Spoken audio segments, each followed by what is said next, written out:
একসাথে যখন ফ্রিজে অনেকগুলো মাছের মাথা জমে যায়, তখন আমি ডাল দিয়ে এই মজাদার এই রেসিপিটা তৈরি করে নিই। হ্যালো এভরিওয়ান, আসসালামু আলাইকুম। মেরিনাস হোম কিচেনে আপনাদেরকে স্বাগতম।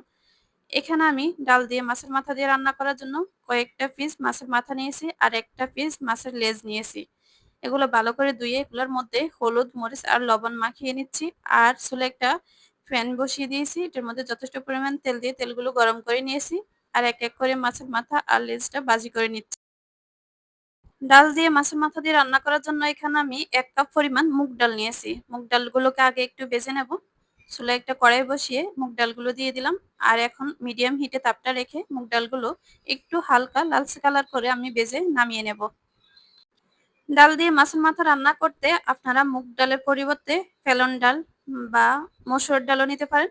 তা আমি মুগ ডালগুলোকে একটু ভেজে নিয়ে এখন নরমাল পানি দিয়ে ভালো করে কষলে ধুয়ে নিচ্ছি। এতে ডালের উপরের যে ২-১ টা খোসা আছে, খোসাগুলো উঠে যাবে। তো আমি ভালো করে ধুয়ে ডালগুলো পরিষ্কার করে নিলাম। রান্নার জন্য চলে আসলাম চুলায়। চুলায় একটা কড়াই বসিয়ে দিলাম। এর মধ্যে ৩ টেবিল চামচের মতো রান্নার তেল দিয়ে দিলাম। মাঝারি সাইজের ২ থেকে ৩ টা পেঁয়াজ কুচি দিয়ে একটু ভেজে নিলাম। এর মধ্যে কিছু বাটা মসলা দিয়ে দেব। রসুন বাটা আর জিরা বাটা। বাটা মসলাগুলো দিয়ে আমি একটু নেড়েচেড়ে নেব।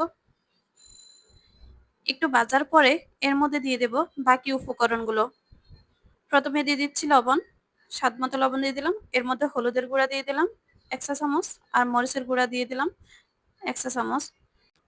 অল্প একটু পানি দিয়ে আমি মসলাগুলো ভালো করে কষিয়ে নিচ্ছি। মসলাগুলো ভালো করে কষানোর পরে এর মধ্যে আমি দিয়ে দেব ভেজে রাখা মাছের মাথা আর লেজগুলো। এগুলো ভালো করে একটু মিশিয়ে নিয়ে মিডিয়াম হিটে তাপটা রেখে আমি একটু ভালো করে একটু কষিয়ে নেব।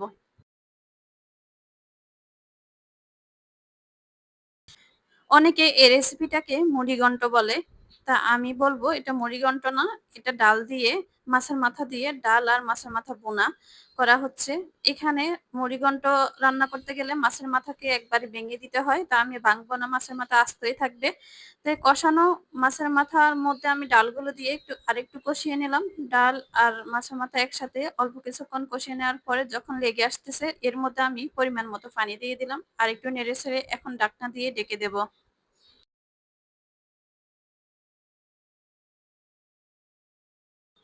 ৩ থেকে ৪ মিনিট পরে ফিরে আসলাম। দেখুন ডালগুলো সিদ্ধ হয়ে গেছে আর মাছের মাথা আর ডাল সম্পূর্ণভাবে কুক হয়ে গেছে। আমি ঝোল এরকমই রাখবো। তো এই পর্যায়ে আমি চুলা থেকে নামিয়ে নেব। আশা করতেছি আমার আজকের রেসিপিটা আপনাদের কাছে ভালো লাগবে। আজকের মতো এখানে বিদায় নিচ্ছি। আল্লাহ হাফেজ। আসসালামু আলাইকুম।